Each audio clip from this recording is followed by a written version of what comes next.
soy Jeffrey Coleman, profesor asociado de español en Marquette University y tengo el placer y honor de presentar a Laura Corcuera, periodista, escritora y artista de acción, como parte de este coloquio de hoy que se titula Confluencias, Investigación Académica y Periodismo Independiente. Bueno, un anuncio, vamos a grabar esta sesión, así que si hay alguien que no quiere aparecer en el video que pondremos en la red, este es el momento de apagar su cámara.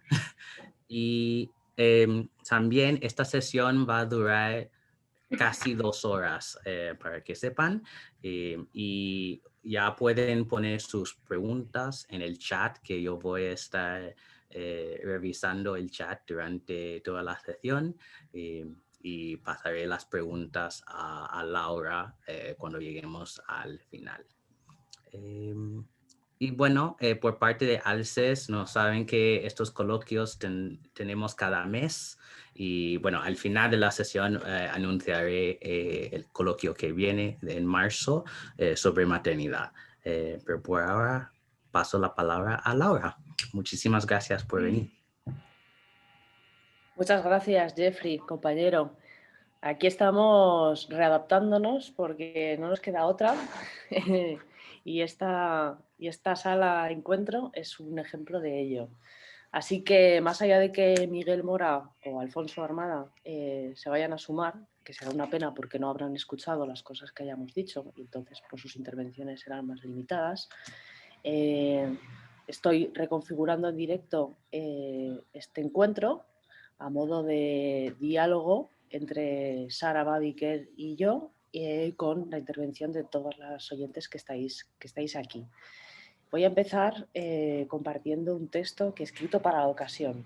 6 de febrero 2021, segunda década del siglo XXI, segundo milenio, planeta Tierra. La capacidad de imaginación y de memoria humanas puestas a prueba por un virus. Violencias estructurales, clasismo, racismo, sexismo, extractivismo, colonialismo, genocidios, ecocidios, etnocidios perpetuados en medio de una pandemia. Emergencia climática, sanitaria, social, cultural, económica, capitalismo de plataforma, reconversión digital, datificación intensiva, privatizaciones de bienes y servicios públicos, fondos buitre, políticos, empresarios blancos ludópatas sádicos y el colapso moral definitivo de un sistema globalizado que se está yendo de este mundo dando zarpazos y dentelladas mortales. La riqueza del norte, basada en la violación, el robo y el asesinato históricos contra los pueblos y territorios del sur global. Esa riqueza no se sostiene más. No valen medias tintas, ni el anhelo de lo que pudo ser y no fue. No hay vuelta atrás. Aquí, ahora, es catástrofe o renovación. Y los humanos somos un pestañeo del cosmos, entre miles de otros seres con igual derecho a la vida. Por todo esto, es necesaria la memoria, la reparación y la sanación aquí en el planeta Tierra. ¿Pensáis que este párrafo desolador tiene algo que ver con la actividad periodística y con la actividad académica?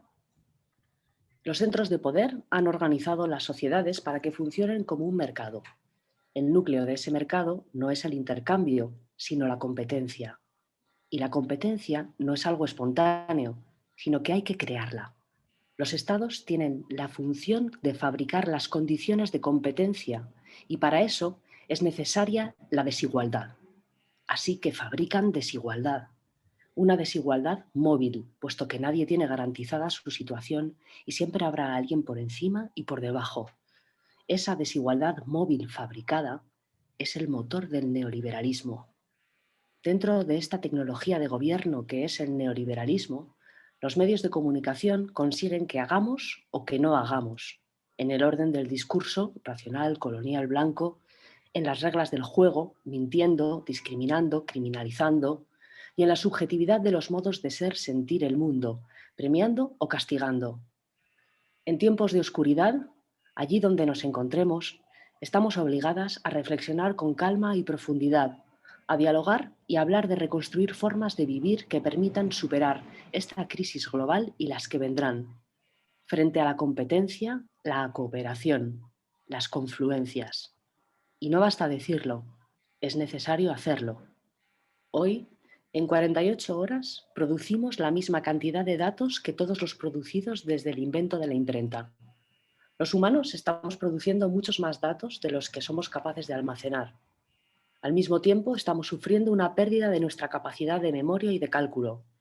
Nuestros cuerpos físicos y nuestros cuerpos digitales ahora nos constituyen, pero estamos desposeídas porque esos cuerpos habitan en infraestructuras privatizadas.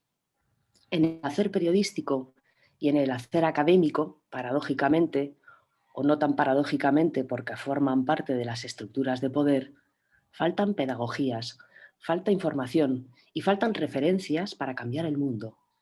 Muchas nos sentimos incómodas en el gremio periodístico y en el académico también. Muchas veces nos han hecho saber que molestábamos, pero no por eso hemos abandonado esos espacios. Seguimos molestando allí y al mismo tiempo ayudamos a abrir otros espacios colectivos que hagan camino. Existe una constancia, una persistencia, una resistencia de tejidos comunitarios solidarios, comunidades comunicantes que mueren y vuelven a nacer, medios de comunicación y escuelas distintas.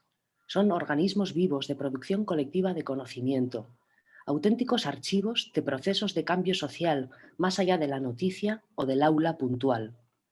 En el Estado español, dentro del llamado tercer sector de la comunicación, ni público ni privado, existen medios hechos desde abajo, los llamados grassroots, frente a los astroturfers o intoxicadores. Medios que practican la soberanía informativa y algunos también la soberanía tecnológica. Medios que alimentan el valor de la palabra para crear vínculos de confianza, practicar el respeto, la veracidad y la honestidad. Medios comunitarios, valientes y responsables al mismo tiempo, que se mueven en el rigor de una producción de mundo situada y contextualizada, desplazando metáforas, relatos, mentiras y discursos dominantes. Hoy, para alimentar la conversación, confluencias, investigación académica y periodismo independiente, está Sara Babiker, que es periodista, responsable de las áreas de internacional y de fronteras en El Salto Diario, investigadora especializada en estudios de género y epistemologías del sur. Sara ha vivido en Italia, en Marruecos, en Argentina y también colabora con otros medios comunitarios. Quizás El Salto Diario es hoy el medio de comunicación desde abajo más honesto y que no tiene ni trampa ni cartón. A partir de los objetivos del debate que ALCES 21 ha propuesto, yo había organizado el encuentro en 4 bloques. En cada bloque quería que cada ponente tuviera 5 minutos de exposición, pero como tanto Miguel Mora, de Contexto, como Alfonso Armada, no sé si han aparecido mientras yo estaba hablando, porque no veo todas las pantallas, pero siguen siendo ausentes, pues lo que propongo es reformularlo manteniendo estos 4 bloques, hablando Sara, respondiendo yo un poco, haciéndolo más dinámico y después teniendo un poquito más de tiempo para que el debate sea entre todas las que estamos aquí. Los 4 bloques estructurados son el bloque coyuntura, el bloque filosofía y funcionamiento de un medio de comunicación, el bloque financiación y el bloque relaciones medios-academia. Entonces, yo empezaría preguntándole a Sara Babiker cómo, desde su punto de vista, desde su experiencia, describe el actual ecosistema mediático que hay en España y cómo está afectando la pandemia de la COVID-19 a los medios de comunicación hechos desde abajo, como El Salto Diario. Bueno, en primer lugar, muchas gracias por la presentación. La verdad me ha gustado mucho esta introducción que has hecho y me siento muy reconocida en muchas de las cosas que has dicho y gracias también por tan afectuosa mención al trabajo del Salto, ¿no? Medio colectivo al que tú no eres ajena y bueno, se agradece especialmente. Lamento, bueno, voy a reconfigurar como pueda, yo también lamento estar sola en este contexto. La verdad es que creo que hubiese sido muy interesante poder contar con los compañeros ausentes porque al final son estos espacios, ¿no?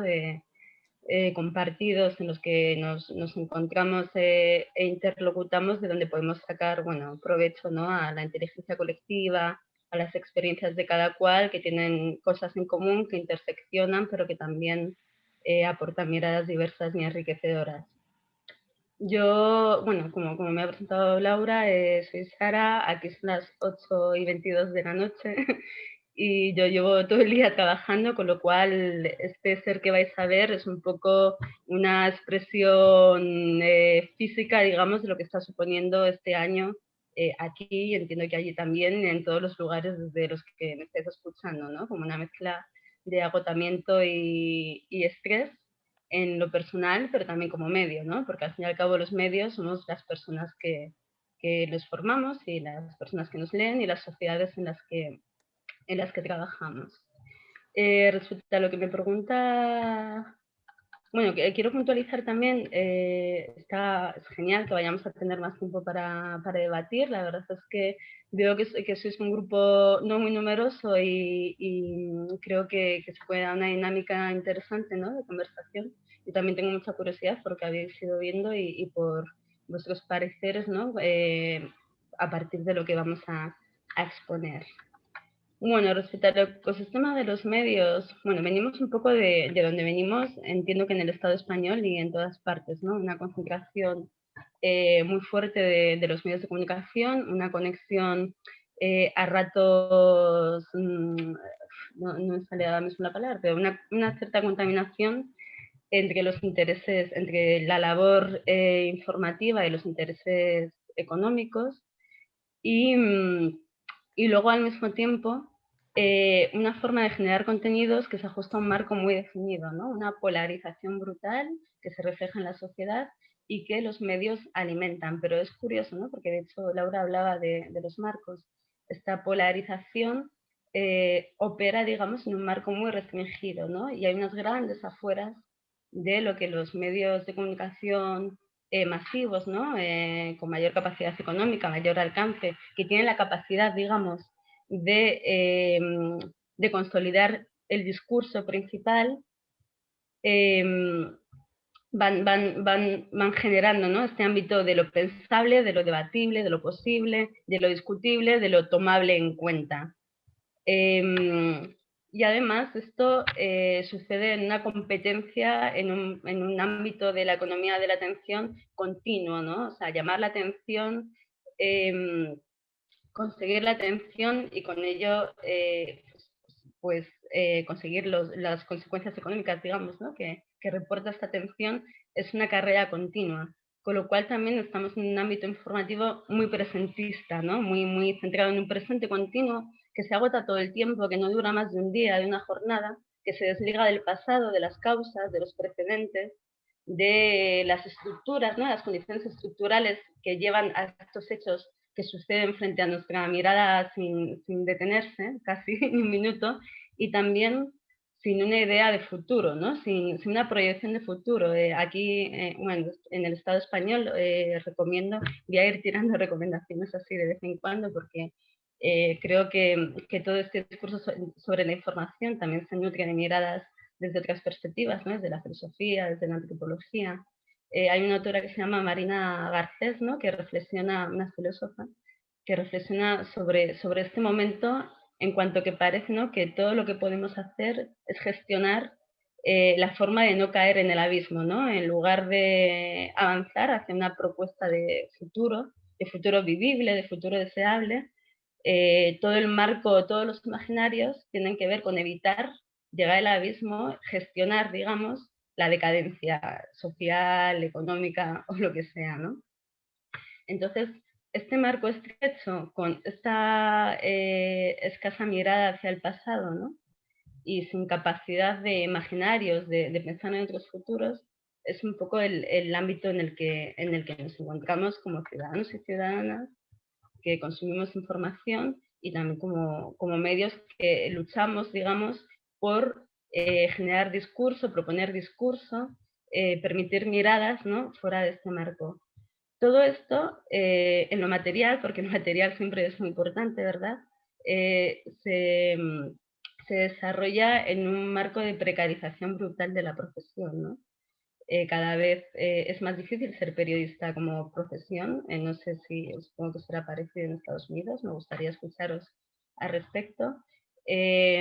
Más allá, o sea, digamos que hay una oferta de periodistas muy grande que no encuentra su lugar, una tendencia, ¿no?, un poco a la uberización de la profesión, cada vez más freelance, escribiendo para más medios distintos por menos dinero, ¿no? Y casi que las condiciones profesionales del periodismo se van devaluando hasta que acaba siendo un hobby para gente con otra profesión. Es muy difícil entrar en estructuras sólidas dentro del periodismo, fundamentalmente en estos medios, ¿no?, desde abajo.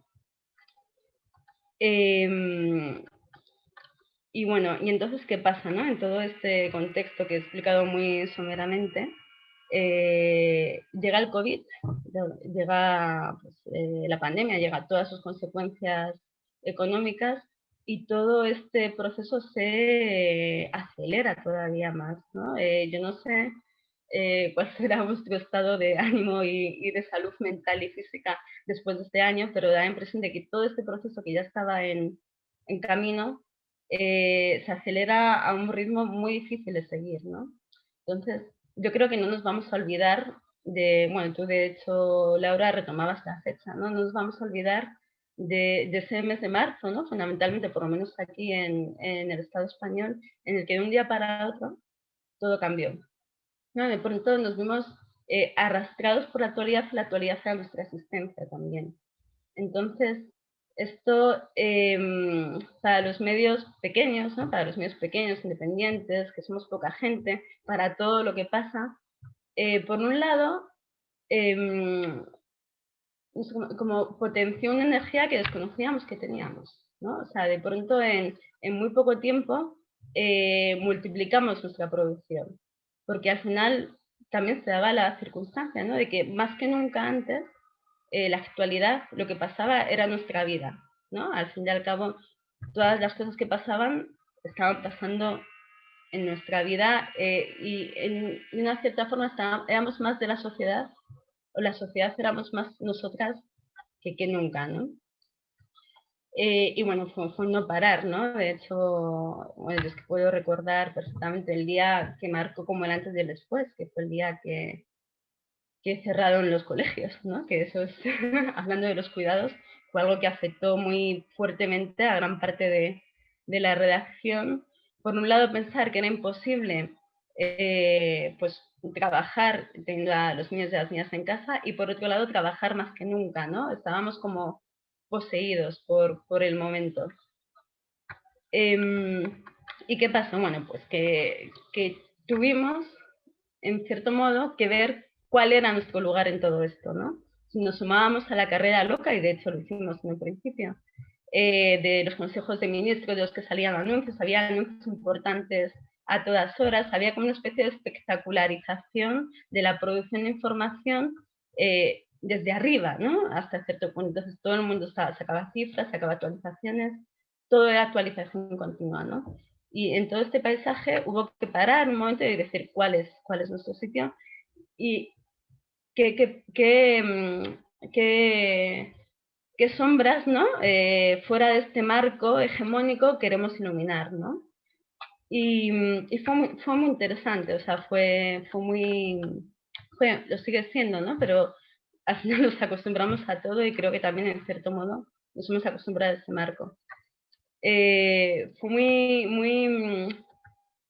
fue como un momento un poco de reconexión, digamos, con una cierta esencia de conectar con espacios de la sociedad que se estaban viendo un poco, bueno, que estaban viendo, que seguían, ¿no?, quedándose en la periferia, digamos, de lo que este flujo continuo de información consideraba central, ¿no? Como puede ser el movimiento de los movimientos sociales, ¿no? La vivienda, los movimientos de migrantes, toda una serie de movimientos que en ese momento, en un primer momento sobre todo, entraron en una gran actividad ellos también, ¿no? Y necesitaban espacios, ¿no?, que los espacios medios, que estuviesen cercanos, que estuviesen a la escucha y que supiesen, digamos, jerarquizar las urgencias en semejante jaleo informativo.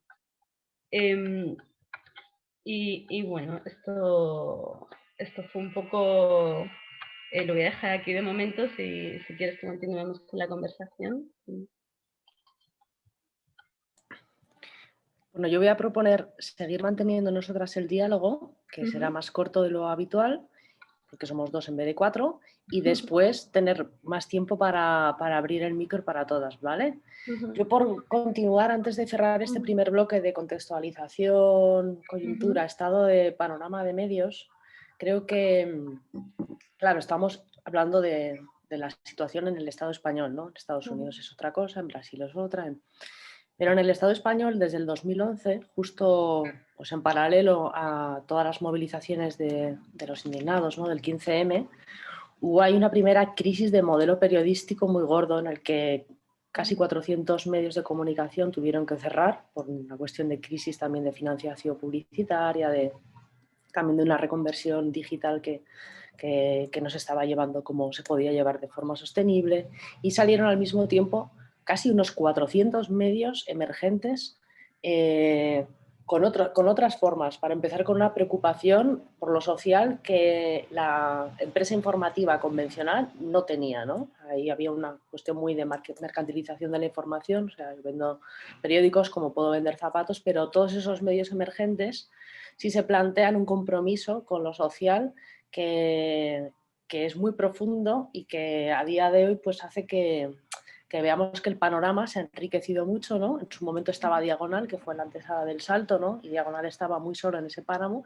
y por fortuna ese páramo se disolvió y salieron muchos medios, ¿no? Y ahí también una pregunta que yo sigo haciéndome es qué cuerpos, qué periodistas cuerpos están hablando desde esos medios de comunicación, ¿no? Porque finalmente, si estamos hablando de producir mundo, es bien importante ver pues qué cuerpo está enunciando los relatos, ¿no? Y ahí, por ejemplo, está el caso de Afroféminas o la experiencia de Tribuna Feminista, la experiencia también de Pícara, ¿no? Pero que estamos hablando de que las redacciones ya dejan de ser de señoros blancos, cis, heteros, ¿no? Y, por ejemplo, Afroféminas, yo insisto mucho porque creo que está abriendo un camino que en España todavía tiene que ser muy, muy trabajado, ¿no? Que toda la población no blanca española a día de hoy no está como representada, y no sería representada, sino no está como presente de una manera real, ¿no? Si no es a través del preconcepto, del cliché, del estereotipo, de la criminalización, del asistencialismo, pararán. Entonces es bien importante también preguntarnos, que quizás eso también son preguntas que puedan darse también en la academia, ¿no? ¿Cuáles son los cuerpos, los seres que están emitiendo discurso desde la academia, ¿no? Para crear una epistemología determinada o un cuerpo determinado? Y también una cuestión relativa a las condiciones materiales, ¿no? De los medios de comunicación, que luego hablaremos en el bloque de financiación, pero existe un estudio que hizo la Universidad de La Coruña en el 2019, lo presentó ahora en el 2020, pero es un estudio que tituló resumen, informe sobre la industria de las publicaciones periódicas, situación actual, tendencias, impacto social y económico en España y en el contexto europeo, ¿no? De las publicaciones en papel. Y ahí, frente a un consenso muy asumido de que el papel va a desaparecer, este estudio de la Universidad de La Coruña, que está accesible a través de Internet, bueno, pues daba los datos como que el sector de libros y de prensa supone más del 30% del PIB cultural, y que entre jóvenes universitarios más del 80% compra prensa y libros en formato de papel, ¿no? Entonces, por ejemplo, El Salto sigue haciendo esa apuesta, ¿no? Por mantener un papel, además de tener toda una edición digital, ¿no? Y creo que sería interesante, y es una pena que no estén nosotros compañeros, para ver, ¿no? Cómo salir un poco de ese papel sí, papel no, pero que el papel tiene otra forma de recepción, nos permite releer de una manera, nos permite, bueno, tener otros hábitos de consumo informativo, ¿no? Y que eso está ahí bien abierto y sin cerrar, ¿no? Y muy también dentro de todo lo que se ha llamado el capitalismo digital, ¿no? El capitalismo de plataformas, ¿no? Que ahora pues, todo el mundo se hincha a hablar de fake news, de manipulación, de hiperconectividad, y tiene que ver también con qué infraestructura, porque Internet es un derecho, o debería ser un derecho universal de acceso a todo el mundo, pero además es una infraestructura, ¿no? Y es una infraestructura que a día de hoy está en manos de un oligopolio tendente a monopolio, ¿no? Y que ahí, más allá de que haya muchas cooperativas y proyectos desde abajo haciendo un trabajo inestimable, lo que se va a necesitar es lo que en Chile están llamando ya un constitucionalismo digital, ¿no? Y como eso afecta inevitablemente al hacer periodístico. Yo pasaría, si no quieres aportar ahora algo más, Sara. Sí, bueno, sí que quería comentar, ¿no? Que algo que fue bastante relevante sobre todo durante la época del confinamiento más rígido, ¿no? Que hubo en el Estado español, que de hecho no fue yo creo que bastante excepcional en cuanto a lo rígido que fue, ¿no? Porque bueno, directamente no se podía salir prácticamente a la calle. Y eso fue como una experiencia compartida muy fuerte en la que al mismo tiempo la gente estaba en su casa metida buscando información. Y hubo un repunte muy fuerte en cuanto a suscripciones de todos los medios. O sea, todos los medios experimentaron subidas tanto en la audiencia como en las suscripciones. Pero en nuestro caso, la verdad es que fue sorprendente hasta qué punto aumentaron las suscripciones, ¿no? De hecho, en un momento en el que en todas partes se hablaba de ERTES, ¿no? Y de la delicada situación laboral, ¿no? En la que se encontraba el país, nosotros íbamos en la corriente contraria, ¿no? De hecho, se ha ampliado el equipo dentro del Salto desde aquel momento. Y luego también, bueno, esto que comentabas, que me parece muy interesante lo que dices, ¿no? De quiénes son los que ocupan y las que ocupan las redacciones, y que tiene que ver con lo que pasó en el 2011 y como con el punto de inflexión que supuso el 15M. Sí que hay, yo creo, una cuestión generacional, ¿no? Entendiendo generaciones en un sentido amplio, en cuanto la salida del relato de la transición que supuso el 15M para mucha gente, ¿no? Como un relevo también etario, ¿no? Directamente dentro de las redacciones, de gente que venía de otras tradiciones en cuanto a toda la efervescencia de participación, ¿no? Y de redemocratización, de otra forma de democracia que supuso el 15M, y cómo eso, ¿no? Como esos cuerpos que estaban en las plazas o que ponían en cuestión todo lo que el relato de la transición en España, que tenía sus órganos de comunicación y los sigue teniendo, ¿no? Como son los principales periódicos del país, daban por sentado, ¿no? Y creo que esto también formó y forma, ¿no?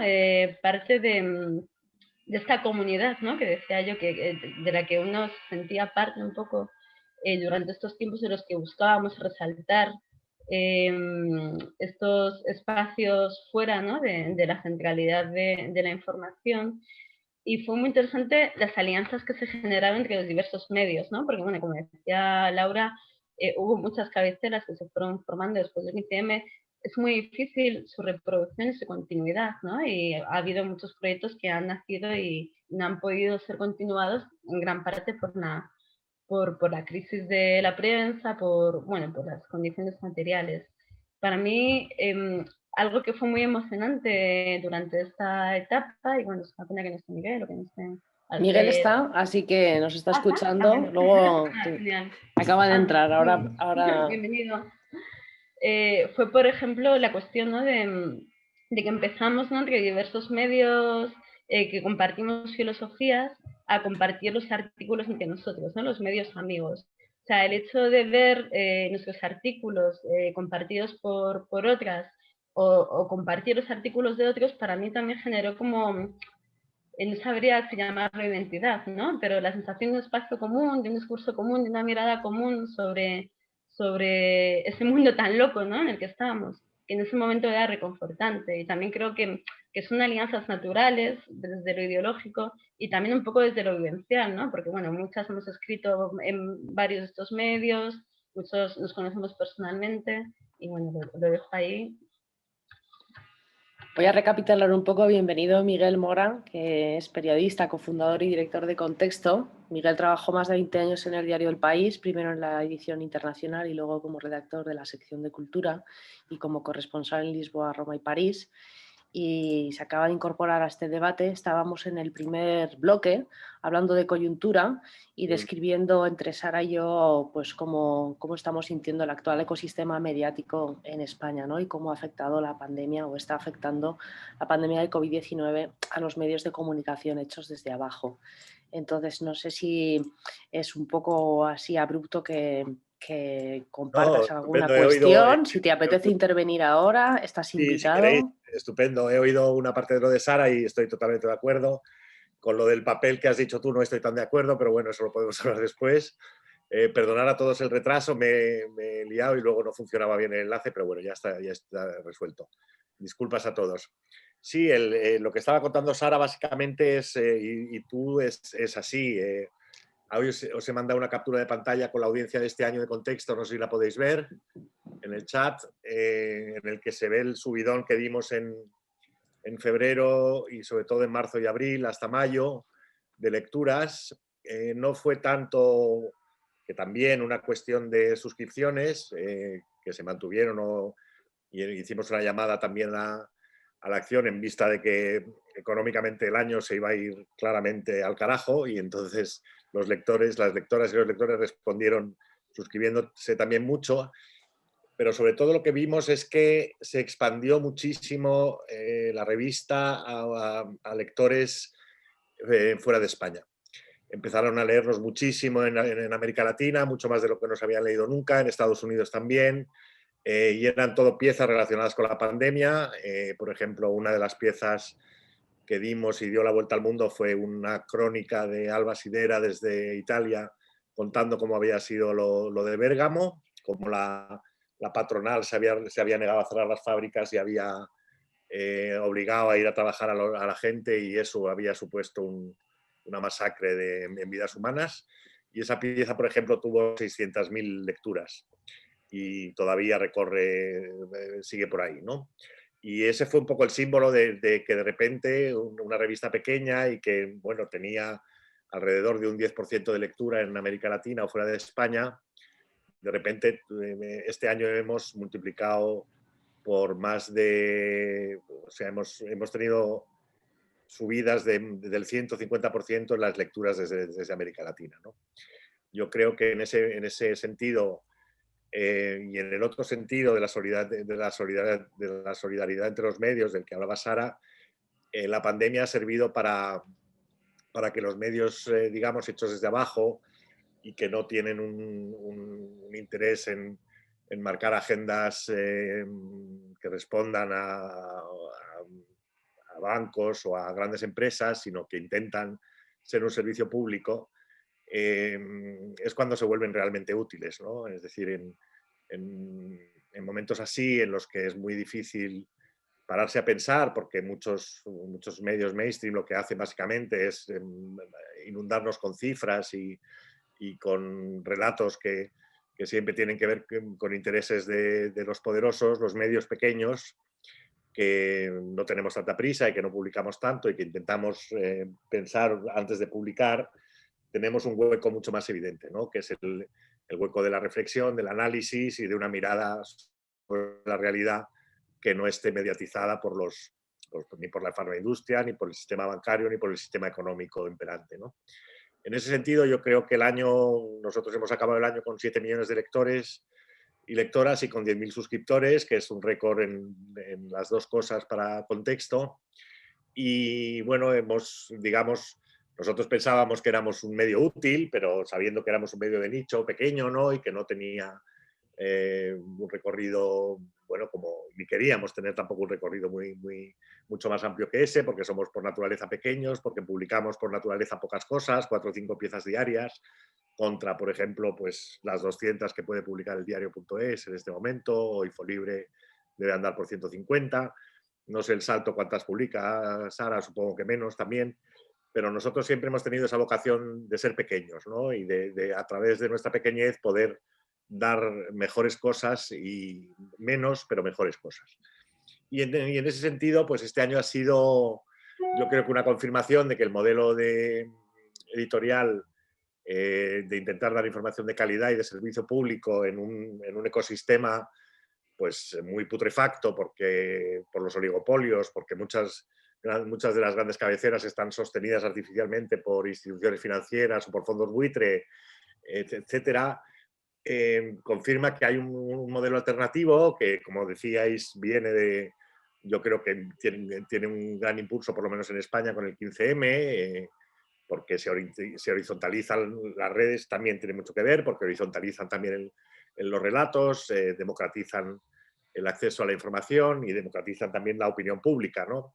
Entonces, todo eso junto hace que, en efecto, nazca un ecosistema alternativo que, digamos, que habían visto primero, como siempre pasa, como casi siempre pasa a la derecha, ¿no? Por ejemplo, en España, el primer medio potente digital fue el Confidencial, y por ahí fueron naciendo otros que formaron una miriada de pequeños periódicos financiados por casi todos ellos por el Partido Popular y por empresas afines, que sirvieron pues para, digamos, al servicio de los intereses partidistas, y que digamos que formaron el primer ecosistema digital en España, ¿no?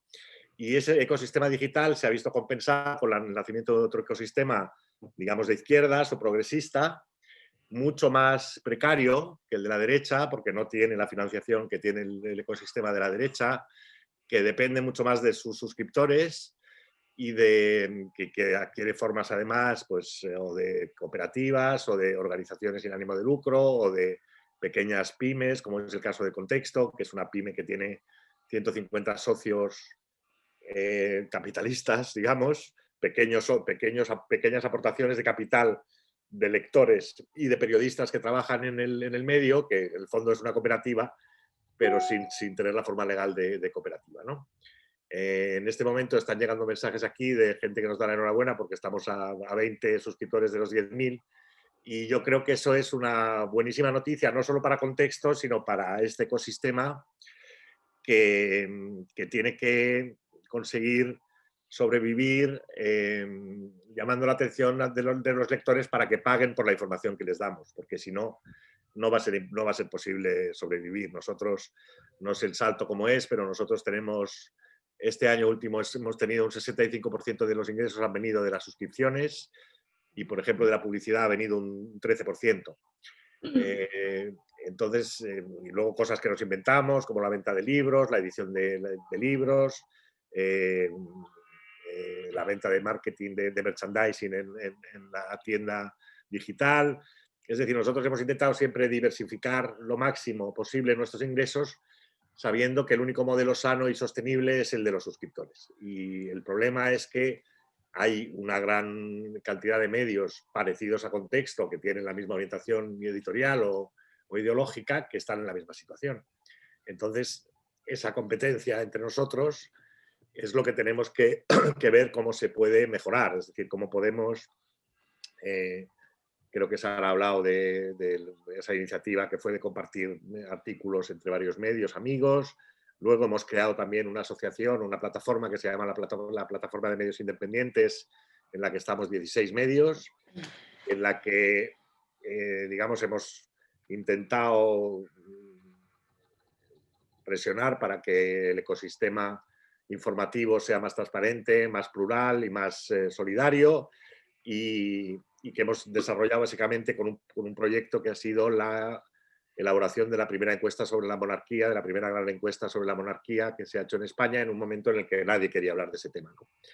Yo creo que ese primer punto de colaboración entre 15 o 16 medios parecidos o amigos es muy importante, ¿no? Es una cosa histórica que no se había producido y que puede, digamos, conducirnos a un sistema de colaboración entre nosotros más intenso, en el que, según mi visión, lo lógico sería que tuviéramos la capacidad de federarnos para conseguir suscripciones conjuntas.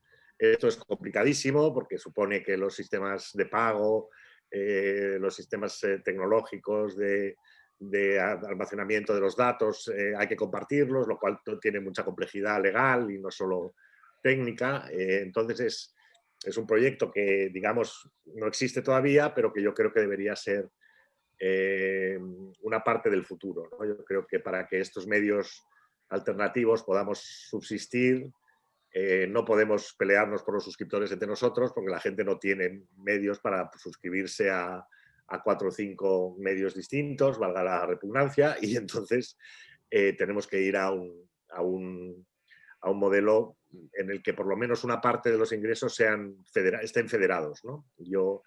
Bueno, estamos pensándolo, dándole vueltas, no es fácil, pero intentaremos caminar por ese camino.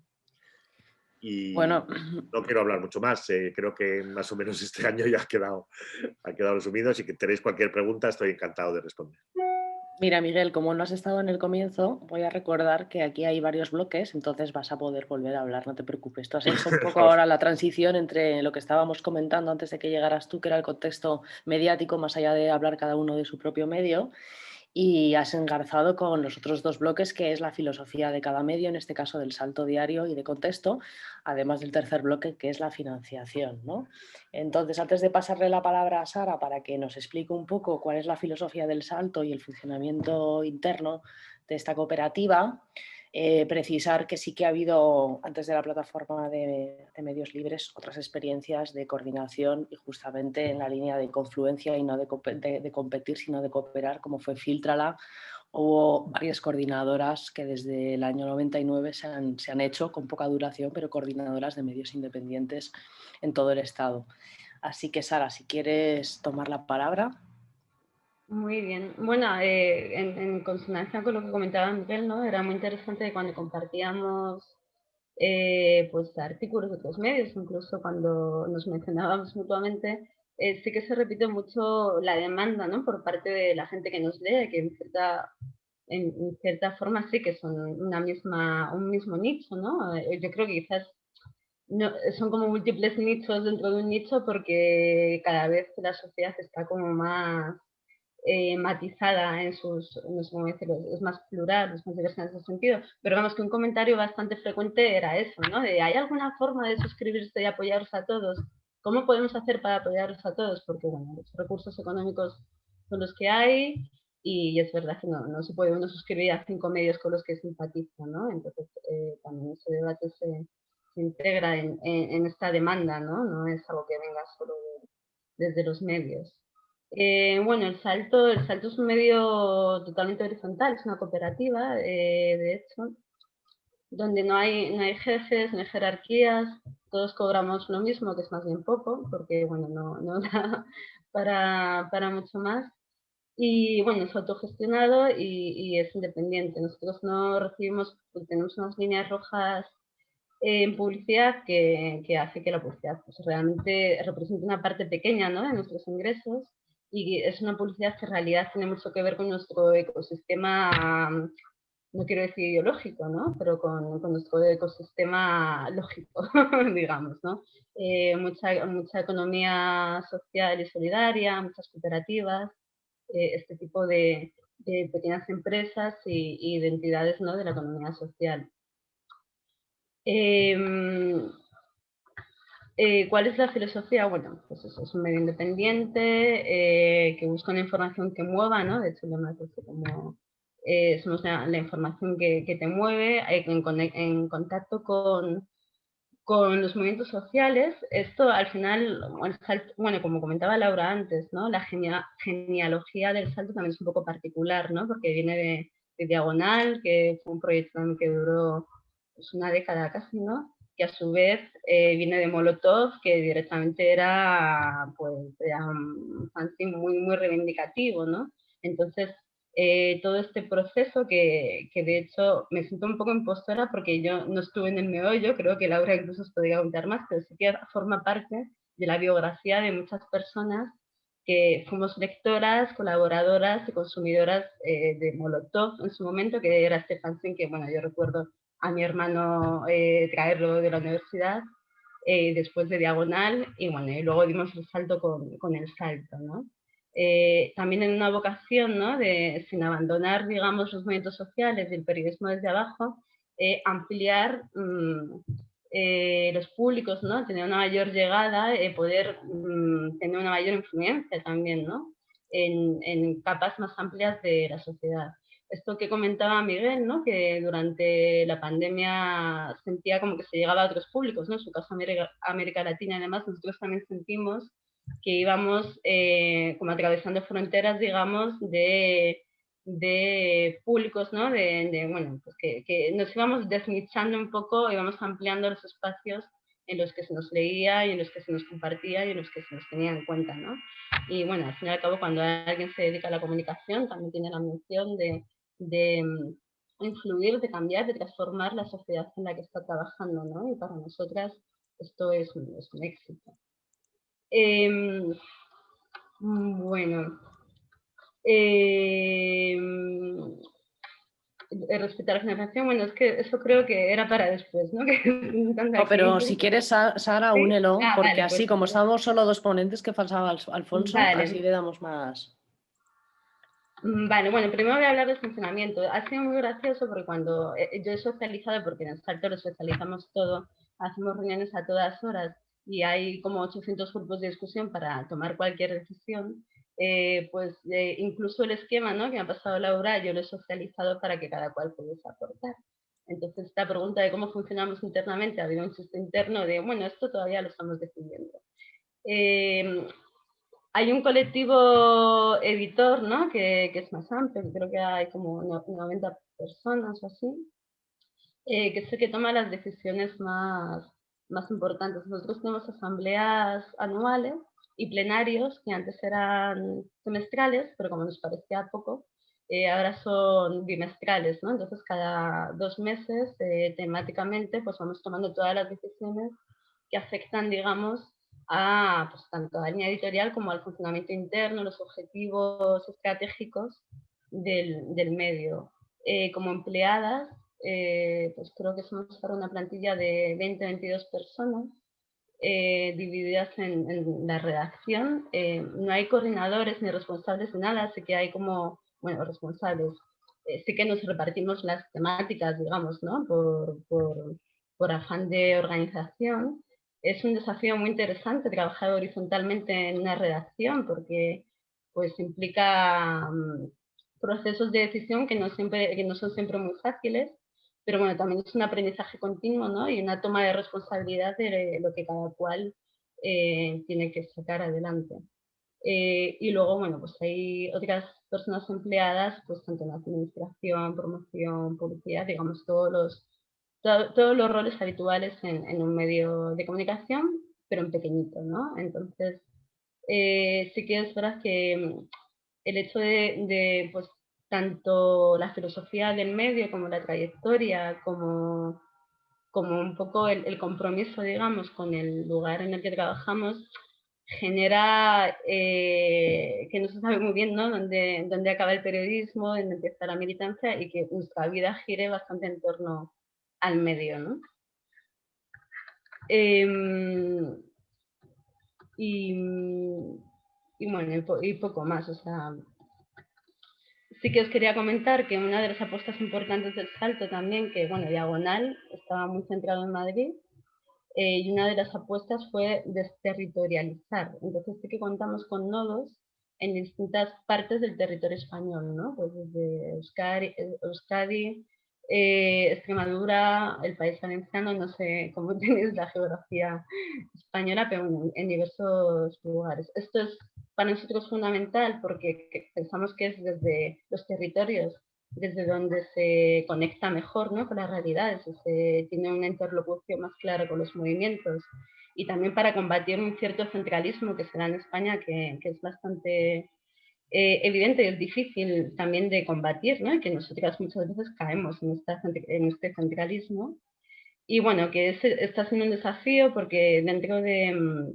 es difícil, digamos, dentro de todos los desafíos materiales, económicos y de reproducción que nos pone el medio, es difícil mantener una estructura tan amplia.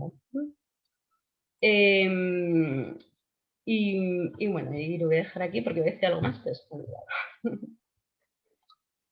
¿Puedes contarnos ya también cómo se financia la cooperativa del Salto? Y así Sí. unimos esos dos bloques. Luego Miguel nos cuenta un poquito más de lo que ya había avanzado. Vale, muy bien, sí, pues son muy parecidos los porcentajes a los que comentaba Miguel. O sea, nosotros también nos financiamos fundamentalmente a través de las suscripciones. Estoy mirando, en el 2019, de hecho, representaban el 63% de nuestros ingresos. ¿Qué otras cosas, qué otras fuentes de ingresos tenemos? Pues bueno, también nosotros tenemos una especie de agencia de comunicación que forma parte de la estructura, que es Evita. Entonces hacemos trabajos de comunicación pues para ONGs, para otras entidades, para cooperativas. Luego también vendemos, también tenemos una tienda, ¿no? Como tiene contexto con libros y demás. De hecho, por ahí nos entran bastantes ingresos, porque al final también es como que nuestro nicho de lectores tiene un ámbito determinado de lectura, digamos, no sé cómo decirlo, como que al final es fácil, ¿no? Saber lo que a la gente le interesa porque bueno, son intereses comunes. Iniciamos formación hace un par de años y al principio fue una fuente importante también de ingresos, porque bueno, hicimos talleres en colegios y centros culturales sobre periodismo crítico. Yo le tengo mucho cariño a ese proyecto, de hecho, ¿no? Porque fue una forma de trasladar pues, los debates sobre información y también dar una cierta forma de dar una cierta formación frente a los discursos de odio en los medios y demás, que consideramos muy relevante pues para los centros educativos.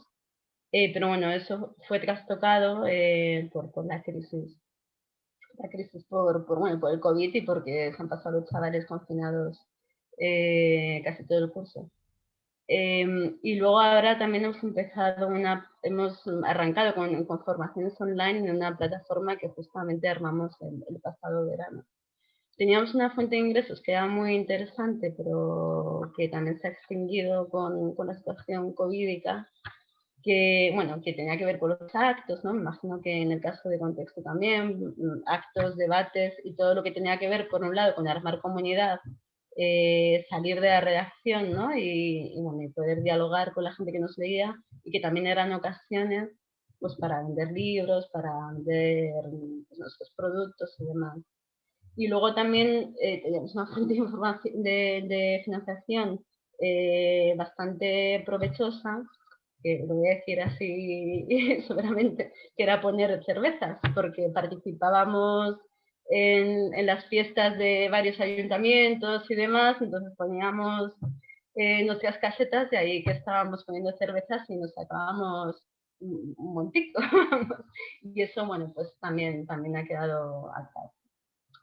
Entonces, bueno, pues nuestra apuesta también es tirar a ampliar las suscripciones, ¿no? Como cualquier medio. De hecho, vemos que en el panorama español son muchos los medios más masivos, digamos, ¿no? Que se están pasando al muro de pago y nosotros queremos evitar eso, ¿no? Queremos evitar que haya que pagar por leer lo que producimos. Tenemos un debate en torno al papel, que no sé si quieres que lo mencione ahora o prefieres que pase a otro punto, Laura, pero bueno, como también Miguel lo ha sacado a colación, la verdad es que, o sea, que el Salto tiene una relación muy íntima con el papel, porque de hecho viene de medios impresos, ¿no? Y como que fue con esa lógica con la que se saltó. Antes el Diagonal era un medio quincenal, Diagonal que recuerdo que es un antecedente del Salto, era un medio quincenal y bueno, se pasó a mensual.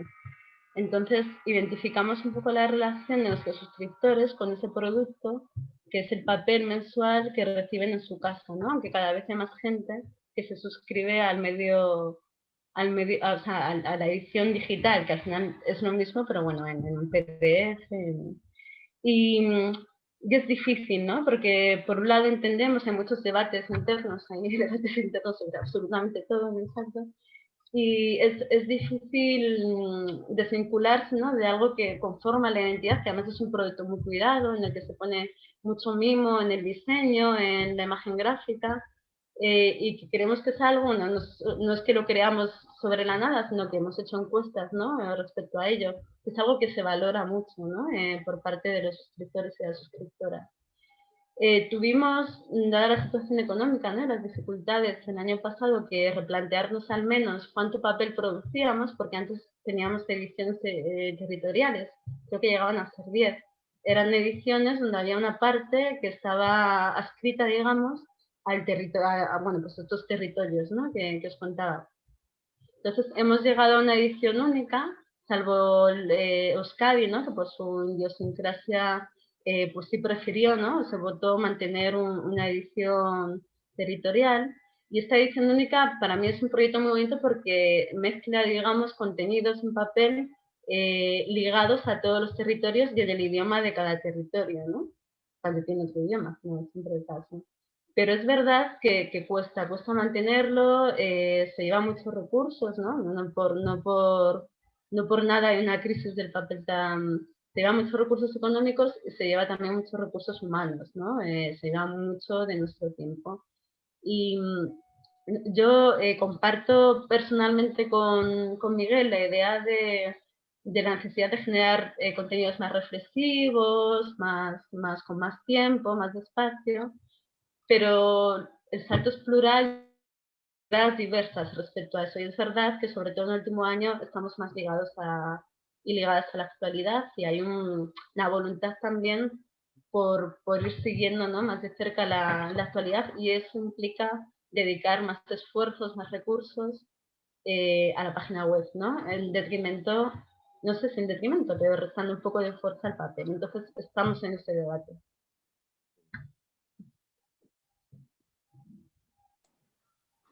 Miguel, ¿te apetece hablar? Sí.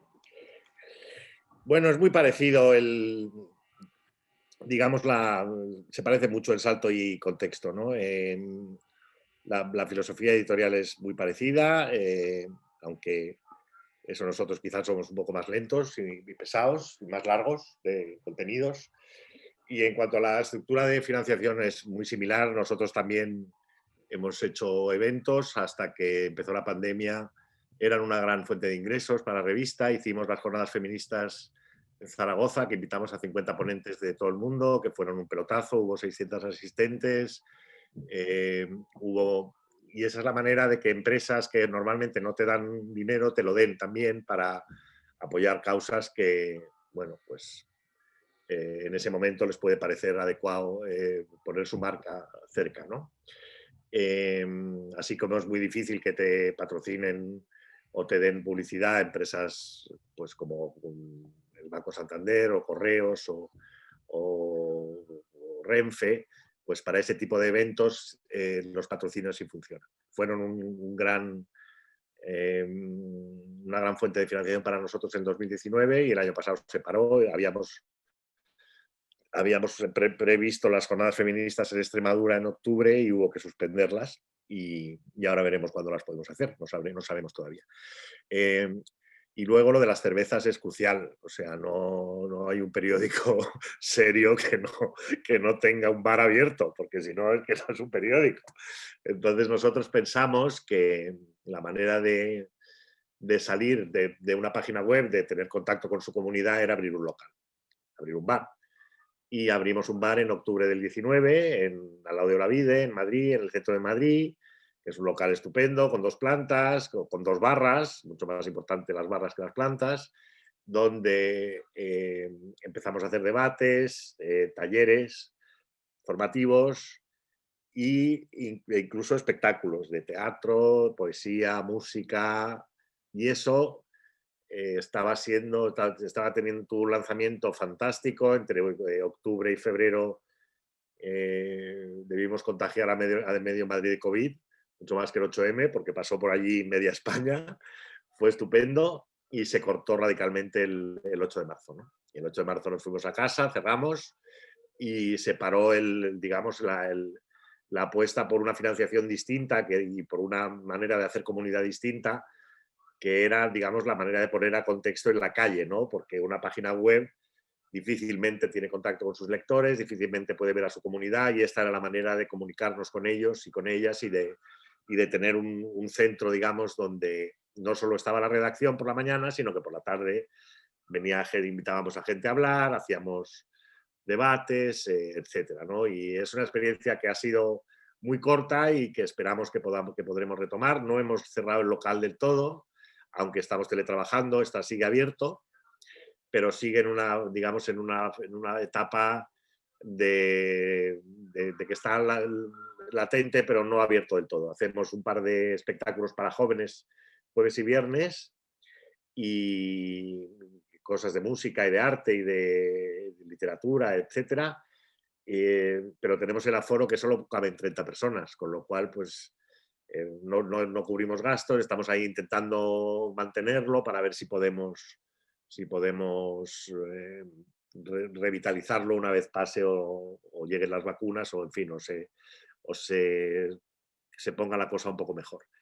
Luego también creamos una pequeña editorial, A Medias con Lengua de Trapo, en el 2018, en la que publicamos 7 u 8 libros, que algunos de ellos fueron un gran éxito, sobre todo el primero de Sánchez Cuenca, que se llamaba La superioridad moral de la izquierda, que hizo el prólogo de Rejón, y luego publicamos alguno más.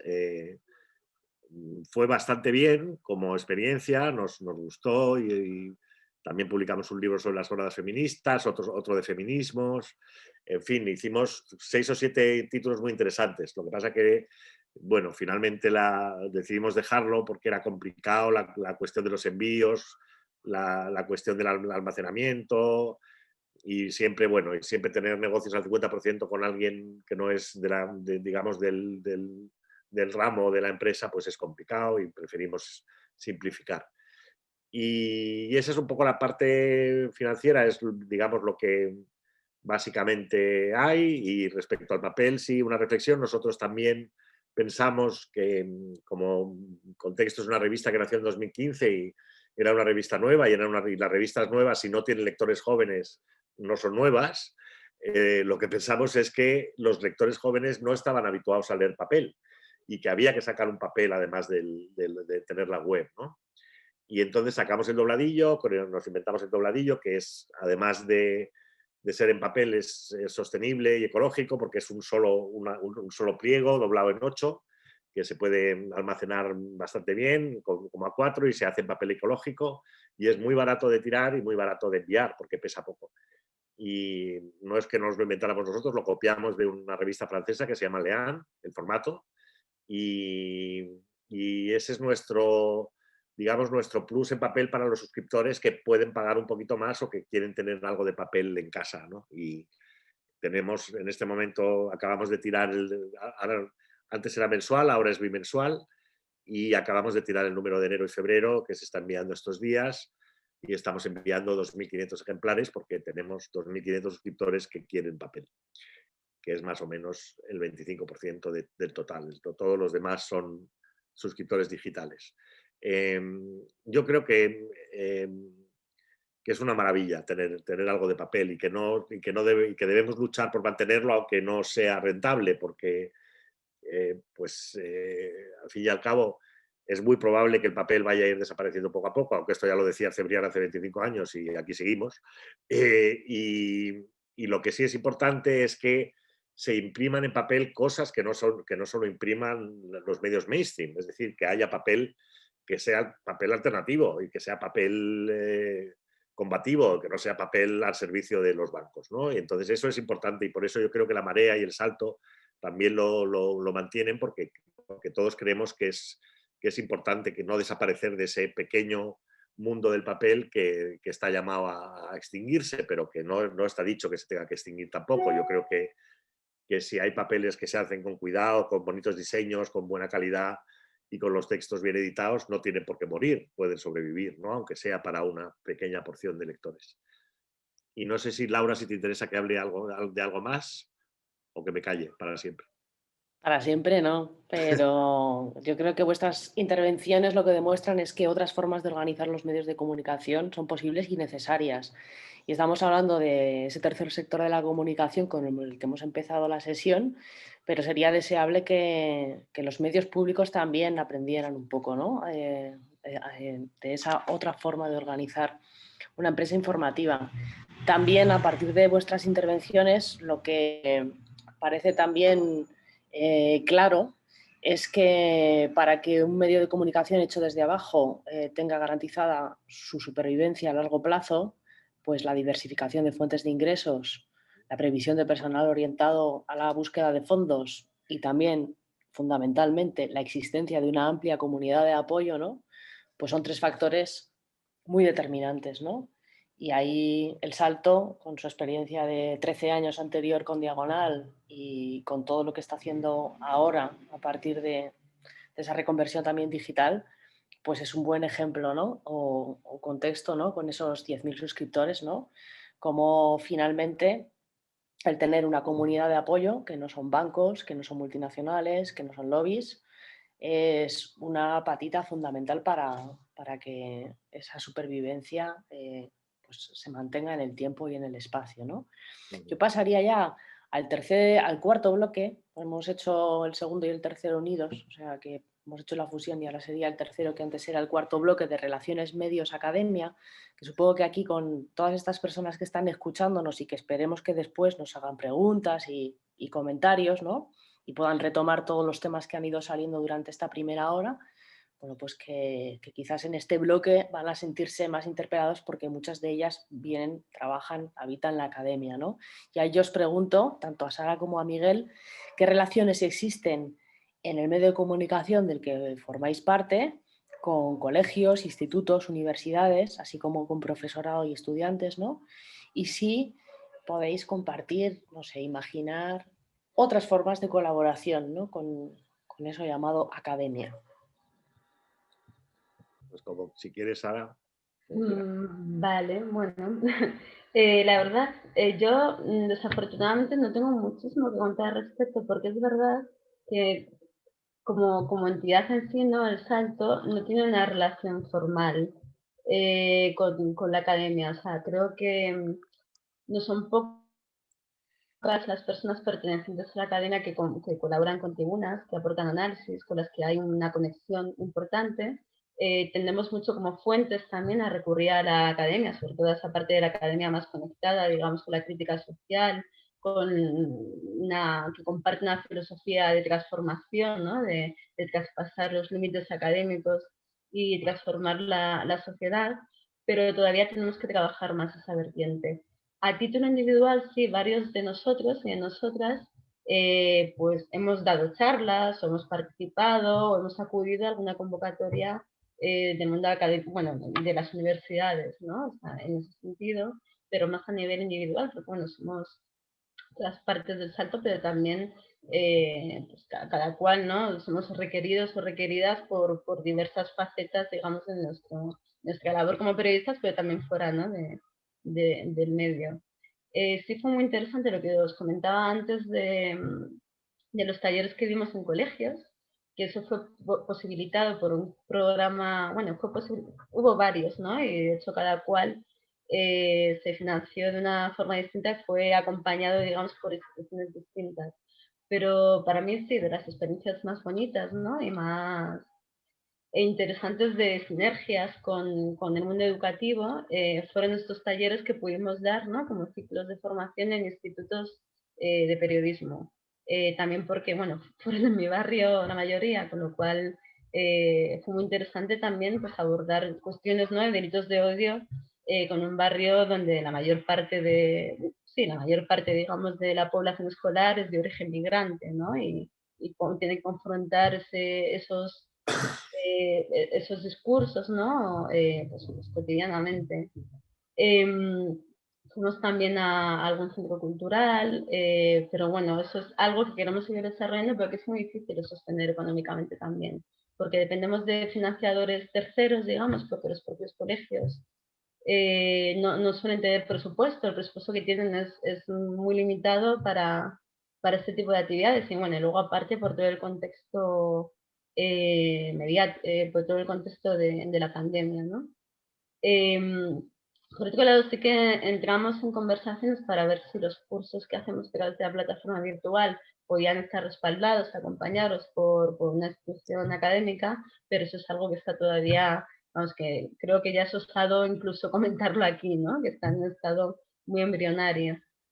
Y sí, yo creo que es todo un campo a investigar, es todo un campo a explorar, ¿no? Y que realmente habría que tejer más puentes y sistematizar también más la forma en la que se colabora. Y ya aquí lo voy a dejar. Bueno, nosotros tenemos una relación intensa con la academia, no tanto con los institutos. Desde el principio con la universidad hemos tenido mucha relación. Entre los fundadores de Contexto había, pues entre 13 que éramos, había por lo menos 3 o 4 profesores universitarios. Y desde el principio han escrito bastante los profesores y los doctorandos, y bueno, muchos hispanistas, Sebastián Faber, Steven Torres está por debutar, pero ya llegará. Y este año hemos hecho eso que os mando ahí, ese taller que ya es la confirmación de que Contexto se ha convertido en una sucursal de Princeton, que hemos hecho ese taller que podéis ver en el chat con distintos hispanistas, amigos de la revista y suscriptores que desde el principio nos han apoyado y sobre todo que son parte del club de fans de Guillem Martínez, que es el nexo de unión entre Contexto y ellos. Desde el principio nosotros también empezamos a hacer talleres de periodismo, como ha hecho El Salto, y el primero, como estaba Cristina Peñamarín, que es una profesora de la Facultad de Ciencias de la Información en el Consejo Editorial, lo clausuramos en la Complutense, con terrible fracaso de público, porque elegimos la fecha de los exámenes y no fue casi nadie, pero ahí está el vídeo de Maruja Torres pontificando en la Complutense, en un taller que organizó Contexto. Y este año, digamos que en estos años hemos sido una especie de, no sé si conocéis The Conversation, que es un medio en el que solo escriben prácticamente académicos, pues hemos sido una especie de Conversation avant la lettre, y hemos estado petados de textos de académicos a los que intentamos convencer de que no hace falta poner pies de página, ni bibliografía, ni nada, porque el lector generalista esas cosas se las salta. Entonces es una lucha permanente, muy estimulante y bonita, pero es una relación muy intensa. Y este año, en enero, reforzamos el consejo editorial y todavía metimos más catedráticos y profesores. Entonces estamos, si veis el link que os he enviado, hay muchos académicos ahí. Yo diría que hay tantos periodistas como académicos en el consejo editorial de la revista. Entonces, también hemos pensado, por supuesto, intentar hacer cursos que den créditos universitarios, pero todo eso es un trámite burocrático muy complicado que de momento no ha fructificado en nada. Y en todo caso, lo que sí se puede decir es que, bueno, pues que es muy bueno tener académicos en una revista que escriban, porque le dan fuste, le dan otro tono a la revista, mucho más doctoral, si quieres, o mucho más de mucha más autoridad. Pero es también un problema, en cierto modo, porque si se te llena de académicos, pierdes periodismo. Y si pierdes periodismo, una revista no puede perder periodismo, tiene que tener pulso periodístico. Y esa es una relación compleja, ¿no? Que hay que tratar de equilibrar y que hay que tener, bueno, pues hay que ser cuidadoso, porque no puedes excederte en el texto académico y dejar de lado los textos periodísticos. Y es un poco la lucha en la que estamos desde el principio, es que, claro, los académicos, la mayor parte de ellos escriben gratis, los periodistas no. Entonces es mucho más cómodo pues, que un académico, aunque no se lo pidas, te mande un artículo y lo publicas. Pero es verdad que es contraproducente al final, ¿no? Porque lo que tiene que hacer un periódico es dar periodismo, básicamente, ¿no? Y luego apuntes de académicos o digamos, o análisis de académicos que puedan complementar el trabajo que hacen los periodistas, ¿no? Y esa es un poco la diatriba en la que nos movemos, como digo, muy estimulante y a veces también un poco complicada de gestionar porque, bueno, los académicos, sobre todo si son catedráticos, pues no les puedes tocar una coma, a empezar, y entonces cualquiera les discute algo, con lo cual eso también es una tensión añadida en el cierre, que tienes que pelearte con gente de mucho postín para decirle, bueno, es que esto, y eso es, pero bueno, eso forma parte, digamos, del día a día de la revista, y yo creo que lo llevamos bastante bien, ¿no? Y la muestra de eso es que cada vez hay más académicos que les gusta escribir aquí, que mandan cosas y que publican aquí y bueno, y los lectores no se quejan tampoco, o sea que en ese sentido yo creo que ha sido muy fructífera la relación. Posiblemente este verano entre los proyectos de la PMI está hacer una universidad de verano de periodismo no cortesano, que seguramente será en Cádiz, que es una manera también de que los medios que recibimos también inputs de la universidad podamos llevar cosas a la universidad, ¿no? Yo creo que eso también hace falta, que por ejemplo en ciencias de la información los profesores rara vez saben cómo funciona un periódico digital, por ejemplo, porque digamos que acabaron su etapa profesional, acabaron antes de que surgieran los medios digitales, no todos, ya sé Laura que no todos, pero algunos sí, y hay muchos becarios, lo sabemos porque cuando vienen los becarios, pues nos cuentan las cosas que les dicen en clase, pues es como si el periodismo digital no hubiera nacido, ¿no? Están todavía en lo predigital. Pero yo creo que esa relación tiene que ser cada vez más intensa, ¿no? Pero yo creo que casi más en beneficio de la academia que de los medios, ¿no? Pues yo me voy a exceder como moderadora, como además falta Alfonso, pues me tomo ahí la licencia para compartir también algunos pensamientos. El primero es que para mí la academia y el mundo periodístico está lleno de dinosaurios. Entonces, claro, o sea, llega un momento, yo recuerdo cuando todavía estaba en quinto de carrera, un tipo en la Complutense diciéndome lo que era Internet, ¿no? Cómo entrar en una página web. Pero más allá de eso y de esa necesaria renovación, ¿no? de cuerpos diversos que pueblen la academia y el mundo periodístico, sí que podemos dibujar como un viaje de ida y vuelta que es como una serpiente que se muerde a sí misma, ¿no? Porque no es lineal, sino que es circular.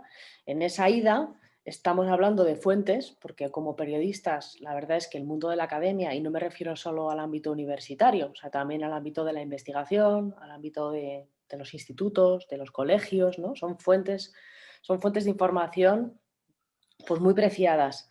Además, también en ese viaje de ida está pues, la provisión, ¿no? la producción de contenidos. O sea, son personas que están produciendo contenidos, ¿no? Para medios de comunicación en muy distintos formatos, ¿no? Aquí estamos pues, hablando con medios que vienen del papel o de la escritura, ¿no? Digital, pero pues en radios, en televisión, ¿no?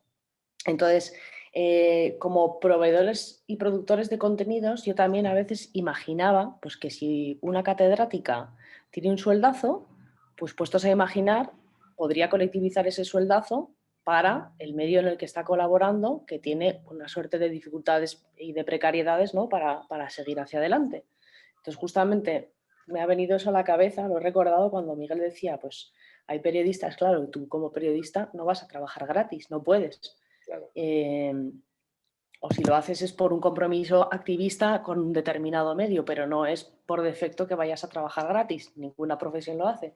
Pero una persona que tiene su sueldo en el ámbito en la universidad y es un sueldo más que digno, pues tiene esa holgura económica que es como cómo podemos imaginar también hacer trasvases de ese tipo, ¿no? Sabiendo que, o sea, que hay unas bases materiales que a veces olvidamos o unas estructuras de clase que obviamos, ¿no?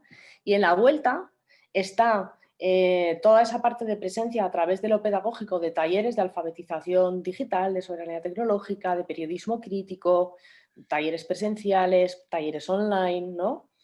Y además también la propia distribución de contenidos de esos medios de comunicación, ¿no? A través de suscripciones. O sea, yo recuerdo que Diagonal se intentó y fue muy difícil y no se llegó a buen puerto, a hacer una sistematización de suscripciones con las bibliotecas, con la red estatal de bibliotecas. Entonces, unas suscripciones para bibliotecas y no solo para bibliotecas municipales, o sea, de los distintos ámbitos administrativos, sino suscripciones también para que lleguen a los colegios, para que los adolescentes tengan ese material ahí o las profas lo tengan para poder trabajar. Venga, hoy vamos a hablar de migraciones o vamos a hablar de instituciones penitenciarias y mira lo que pasa, ¿no? Pues vamos a trabajar con materiales de actualidad, ¿no? Entonces yo creo que en esa ida y en esa vuelta, con esas dobles vertientes, hay muchísimo por hacer. Y también quería compartir con vosotras tres experiencias. La primera, siendo yo niña, yo era lectora del Pequeño País y a mí me encantaba leer el periódico. Entonces el Pequeño País es algo que a día de hoy pues no existe ya, ¿no? Puede haber revistas especializadas para la infancia, pero era como el hecho de que estaba encartado el Pequeño País, de que llegaba a casa el periódico, ¿no? Y encartado tenías tu periódico, ¿no? En diagonal se hizo el diagonalito en 2 ocasiones y fue una pasada, ¿no? Entonces pensar a lo mejor cómo los medios también pueden dirigirse, ¿no? Y hacer contenidos dirigidos a otros grupos de edad, especialmente la infancia, ¿no? Y el Pequeño País para mí es algo que sigue ahí como en la escuela cuando has tenido una buena profesora y te acuerdas de ella toda la vida. Pues el Pequeño País en el ámbito periodístico para mí fue así. Después yo tuve la suerte de participar en la creación de la agencia SINC, que fue el Servicio de Información y Noticias Científicas, que sigue funcionando, que es del Ministerio de Ciencia, que es una agencia de noticias científicas pública. Como la agencia EFE, solo que la agencia EFE, aunque sea pública, no socializa, aunque debería, los contenidos que produce. Pero SINC, por ejemplo, lo que hicimos ahí muy bien fue sistematizar esa conexión con la academia, con investigadores e investigadoras de todos los ámbitos del conocimiento, o sea, desde luego cuidando mucho las humanidades y las ciencias sociales, pero de todos los ámbitos del conocimiento, para justamente generar esos canales fluidos de comunicación, por los cuales si un periodista necesitaba una interlocución para hablar de X tema, se pudiera hablar, ¿no? De eso. O, pues eso, si vas a hablar recuerdo, ¿no? O sea, con todos los atentados y la islamofobia en Cataluña, ahí se empezó a hablar con imanes, ¿no? Pues nosotros teníamos toda una lista de decir, bueno, ¿por qué no hablas con una persona con un imán? ¿Por qué no hablas con alguien que sabe de religiones, que sabe de esto? Habla con las personas que saben, ¿no? Ahora mismo con todo el tema de la ley trans, ¿por qué no hablas más con las personas trans que llevan años trabajando y luchando por sus derechos? Entonces esa experiencia también existe, se puede consultar y es todo Creative Commons, ¿no? Fue un servicio que se hizo, claro, desde una estructura pública, que es maravilloso poder disponer de una estructura pública y darlo a la sociedad y entonces hacer, pues eso, convenios de colaboración con el Consejo Superior de Investigaciones Científicas, con todos los organismos públicos de investigación, con medios de comunicación, con escuelas, con universidades, con espacios de la educación no formal. Vaya, todo un ecosistema que está ahí realmente por trabajar, pero finalmente, como decía Sara, es que hay tantísimo trabajo en el día a día de una redacción, pues que finalmente eso pues se va dejando y no se puede ir como abordando. Yo creo que desde la academia, a ver qué decís vosotras, podría haber como una proactividad, ¿no? Y una ayuda que fuera también material, ¿no? Para que eso como se pudiera ir como avanzando y consolidando. Y la tercera experiencia, y aquí está presente creo que el que la dinamizó, fue el Instituto de Desaprendizaje Creativo. El Instituto de Desaprendizaje Crítico, que se hizo en Cantabria, y está Manu ahí. Que Palmar también fue una de las promotoras de ese Instituto de Desaprendizaje Crítico y era un intento de hacer un espacio de confluencia justamente entre el ámbito educativo y el ámbito comunicativo, ¿no? Entonces, bueno, yo creo que como he empezado esta tarde, noche, este coloquio, o sea, se trata de imaginar y de hacer cosas que nos dicen que son imposibles, pero que cuando las hacemos demostramos que no lo son. No sé si Sara o Miguel queréis aportar alguna cosa más ahora, después de vuestras intervenciones, si queréis ahora cerrar, abriría a través de José el micro, la voz, para que ahora en estos 30 minutos que nos quedan, pues las personas que estáis podáis compartir dudas, comentarios, críticas, lo que sea. Yo sí que quería hacer unos apuntes antes de que se me olvide, porque mi memoria es muy lábil y no he tomado nota de nada de lo que has dicho, pero todo me ha resonado bastante. Yo también recuerdo muy bien El Pequeño País. De hecho, bueno, en el salto, tanto como en diagonal, pero tiempo después nos planteamos también incluir algo infantil también en términos generacionales, ¿no? Porque al final nuestro público tampoco es muy joven. Es un público que en gran medida está teniendo niños ahora o los ha tenido Y entonces pensábamos que también reproducía un poco, ¿no?, este rollo familiar de me leo el periódico y le doy a mi peque el pequeño salto, ¿no?, que llama el pequeño salto, y llegamos a probar, pero hay como una distancia enorme, ¿no?, que tiene que ver con lo último que has dicho, y que todas las cosas que nos imaginamos, que soñamos, que pensamos, que proyectamos incluso con mucha fuerza y con mucha energía, y lo que conseguimos lograr hacer al final, ¿no? Por toda esta distancia entre los recursos económicos de tiempo disponibles y la realidad y para lo que nos dan, ¿no? Entonces ahí sí considero muy importante lo que comentabas, ¿no? En cuanto a tener recursos, ¿no? Yo creo que hay no diría deriva, ¿no? Pero hay como una especie de tendencia a incluir cada vez más opinión que reportajes, ¿no? Reportajes con varias fuentes, reportajes elaborados, investigaciones potentes en los medios, pues básicamente porque la opinión es más barata. Todo el mundo quiere opinar, es fácil opinar, te lleva menos tiempo, a nosotros nos llegan textos de opinión todos los días, no los remuneramos y no los pedimos. A veces no nos da la vida de subir tantos textos de opinión, pero claro, las tarifas que podemos pagar para un reportaje con todo el tiempo que eso conlleva son ridículas. A mí la verdad es que me da un poco de vergüenza muchas veces decir, estas son nuestras tarifas. ¡Qué buen reportaje! Te puedo pagar 80 euros. A mí me da vergüenza, pero es lo que hay, porque si no, no podemos pagar colaboraciones. Entonces, para mí es muy difícil que subsista, digamos, un espacio alternativo, informativo, comunicativo, de calidad, que remunere correctamente tanto a sus empleados como a sus colaboradoras, si no hay un apoyo público, si no hay una forma, digamos, de repartir recursos entre medios pequeños, porque si entiendes que la información y la comunicación es un servicio público, tienes que darle un respaldo material, no puedes dejar todo en manos del mercado. Y bueno, para cerrar esto, obviamente es una pequeña cuña propagandística porque no me puedo abstener. No es tanto esto lo que yo defiendo, o sea, yo creo que sí que tendría que haber recursos públicos, habría que estudiar cómo repartirlos y demás, puestos, ¿no?, al servicio o puestos a disposición de los medios, y que no fuese una especie de búsqueda continua de subvenciones, de apoyo, que al final te lleva a otro puesto de trabajo, ¿no? Es como que vivimos en el crowdfunding continuo o en la búsqueda, en el fundraiser continuo, ¿no? Como en la búsqueda continua de financiación para sobrevivir, y si no, en la petición continua de nuestros socios y nuestros suscriptores precarizados y pasándola mal, de que por favor nos pongan más pasta, ¿no? Entonces, aparte de que yo creo que recursos públicos necesarios, creo que todo sería más fácil con una renta básica universal. O sea, si la gente, tanto los trabajadores y trabajadoras como las personas que nos apoyan económicamente, tuviesen un piso garantizado, porque para la gente para la que estamos, para la gente para la que más queremos estar, que es la gente más precarizada, que es la gente de abajo, que es la gente que está viendo sus derechos sociales, económicos, sus derechos todos, puestos en riesgo cada vez más y amenazados cada vez más por esta situación de crisis continua, ¿no?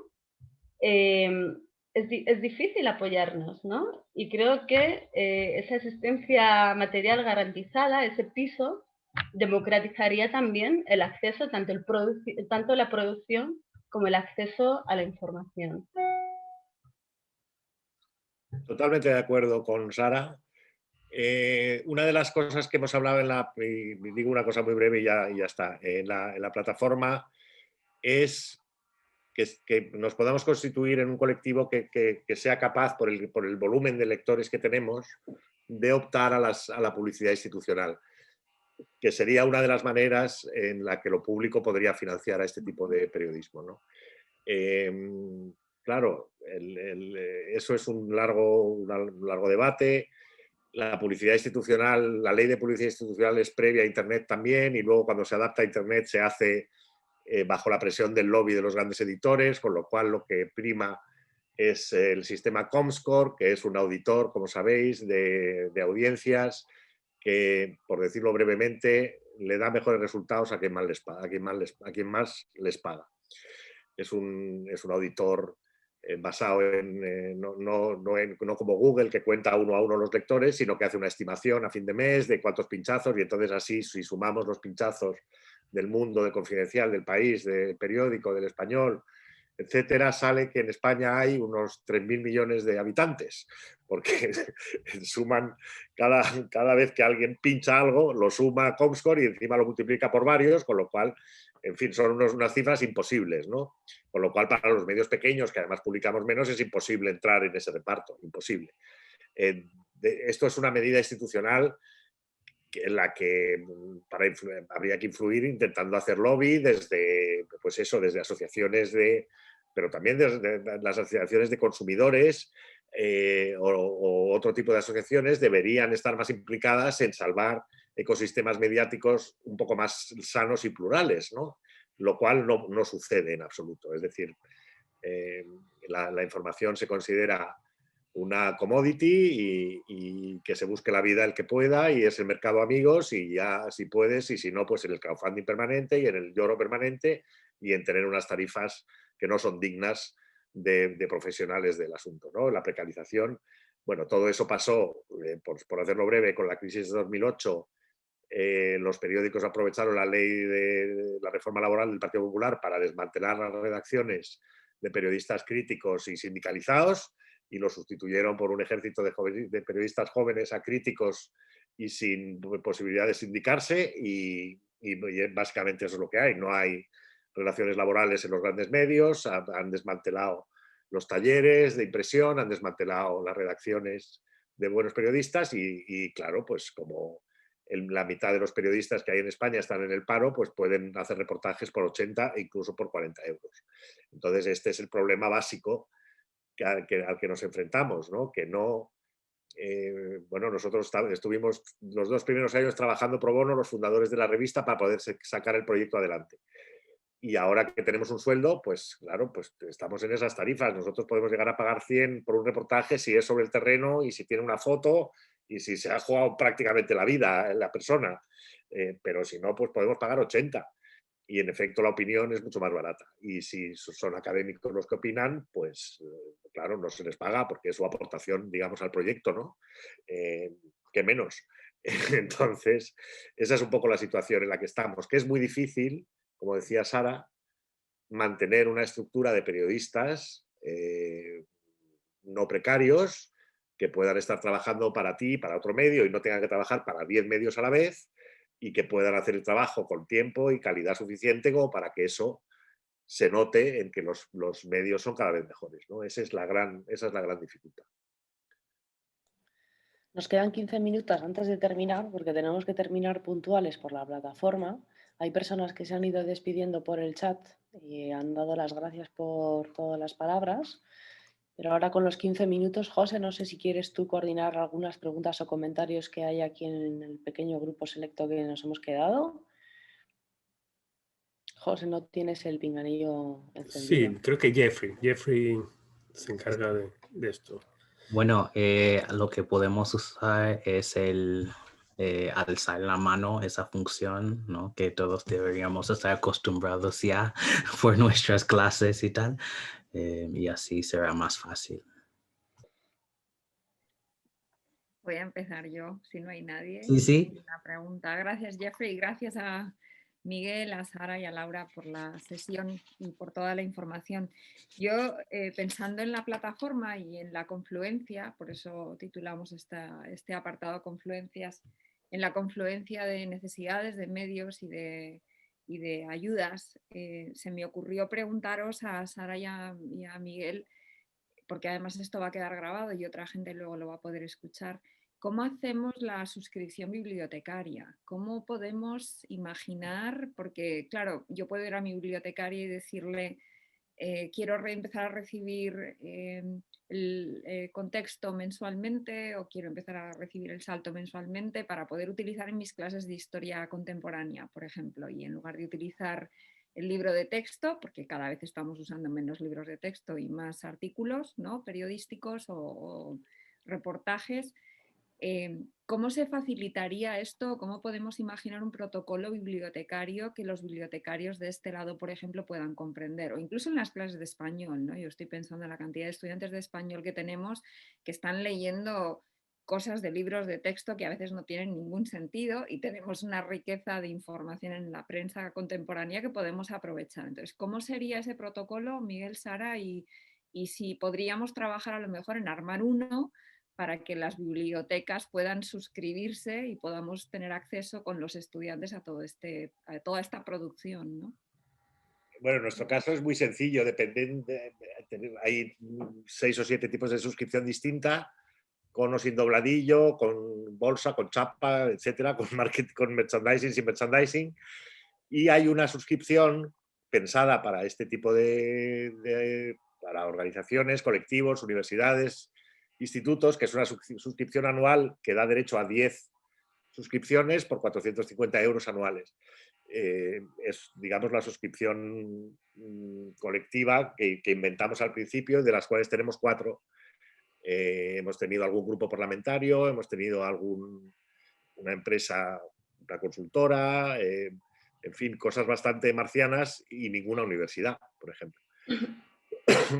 Entonces, claramente ahí hay un gap de comunicación en el que no hemos sabido llegar nosotros o la universidad no se ha interesado suficientemente por lo nuestro, ¿no? En todo caso, por ejemplo, si tenemos una suscripción en la Biblioteca del Reina Sofía, que es una suscripción individual, que bueno, pues reciben un dobladillo bimensual y lo colocan allí y lo tienen allí. Pero no tenemos más, es decir, que encantados de si podemos abrir ese camino para que haya universidades o departamentos de español que se quieran suscribir, nosotros felices, y además es que se puede hacer a la carta, si no necesitan 10 en el departamento y quieren 5, pues se hace a la carta por la mitad de precio. Es decir, que no es una cosa rígida tampoco, ¿no? Son acuerdos individuales que se pueden hacer. Sí, en nuestro caso es similar al que comenta Miguel, o sea, también es posible, también existe la suscripción internacional, pero la verdad es que no hemos tenido mucho éxito pues, con las bibliotecas, ¿no? De hecho, nosotros, bueno, la gente que se ocupa, digamos, de esto, que no es mi caso y que yo no te puedo tampoco hablar desde la experiencia más cercana, pues esto lo lleva la gente de distribución y de promoción, o sea, como que se ha recorrido físicamente, ¿no? Las bibliotecas muchas veces para recabar suscripciones. De hecho, incluso bueno, cuando hubo un cambio político en el Ayuntamiento de Madrid, el año pasado nos suspendieron de las pocas suscripciones que teníamos a nivel municipal, porque claro, también se nos identifica mucho, ¿no? Estamos como ideológicamente significados, ¿no? Y eso, por lo menos en el Estado español, pues a veces no facilita esta labor. Pero sí, claro, sería súper interesante. Si está significado ideológicamente por la derecha, facilita. El problema es que estás en el lado malo. En el lado malo de la significación.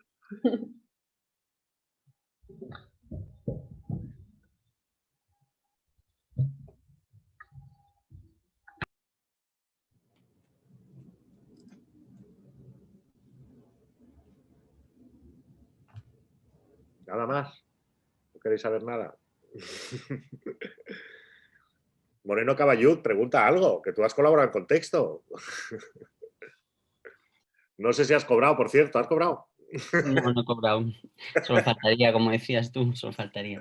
Pero no, sí que había cosillas, la verdad, pero es tarde, ¿no? No sé, solo quedan 10 minutos.